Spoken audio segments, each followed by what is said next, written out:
জানুয়ারি 2025-এ মার্কেটের যা পরিস্থিতি ছিল, সেটা কিন্তু আরো পতন ঘটেছিল ফেব্রুয়ারি অবধি। তারপর এপ্রিলেও একবার মধ্যখানে একটু উঠে আবার এপ্রিলেও একটা মানে এক লাফে নিচে চলে এসেছিল। সেই আমেরিকান রাষ্ট্রপতি যখন যেদিন উনি অ্যানাউন্স করলেন হুম লিবারেশন ডে। হুম হুম তো এবার একটা অদ্ভুত জিনিস হচ্ছে, সবাই বলে ওই বছরে রিটার্ন খুব ভালো আসেনি, বা গত বছরে সেপ্টেম্বর অক্টোবরে লোকজন বলছিল এক বছরে কোনো রিটার্ন আসেনি। হ্যাঁ, সেটা ঠিক। কিন্তু কেউ যদি বিনিয়োগ করে থাকতেন ফেব্রুয়ারি মাসে, জানুয়ারি মাসেও বা ফেব্রুয়ারি মাসেও, তিনি কিন্তু বছর শেষে বেশ ভালোই প্রফিটে থাকতেন। হুম আমি ইন্ডেক্স লেভেলের কথা বলছি, আমি হুম কোনো স্পেসিফিক স্টকে বলছি না। হুম আমি পরে আহ, একটু চট করে এই চার্ট দেখিয়ে দেবো, সেখানেই আপনারা বুঝতে পারবেন।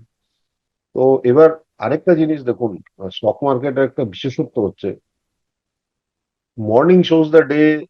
এইটা স্টক মার্কেটের জন্য প্রযোজ্য কিনা আমি এখনো বলতে পারবো না, কারণ কেউ বলতে পারেনি। স্টক মার্কেটের একটা অদ্ভুত বৈশিষ্ট্য হচ্ছে, যখন আপনি ভাববেন উপরে যাচ্ছে তখন দেখবেন নিচে আসছে, আর হুম যখন ভাববেন নিচে যাবে তখন দেখছেন উপরে আসছে। হুম তাই জন্যই বলা হয় যে স্টক মার্কেট প্রেডিকশন একটা মানে ব্যর্থতা, মানে ব্যর্থতার জিনিস আর কি। মানে আপনার না, স্টক মার্কেট যারা প্রেডিক্ট করে, আমি বলবো দেখুন, তাদের কাজ হচ্ছে প্রেডিকশন করা, কিন্তু সাধারণ বিনিয়োগকারীর কাছে স্টক মার্কেট প্রতিদিন কোথায় যাবে, উপরে যাবে, নিচে যাবে, না সাইডে যাবে, এক বছর পরে কত হবে, এটা জানতে খুব ভাল লাগে। এটাকে বলে আওয়াজ, চারিদিকে শোরগোল। কিন্তু আসলে দেখতে হবে আপনার নিজের পোর্টফোলিওটা কিরকম অবস্থায় আছে।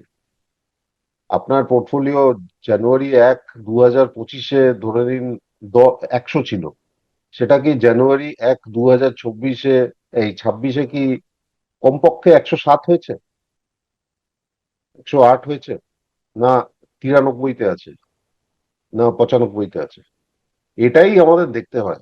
মার্কেট কি করছে ওপর নিচ, কারণ আমার পোর্টফোলিওতে কি আছে আর মার্কেট কি আছে, সেটা দুটো ভিন্ন জিনিস।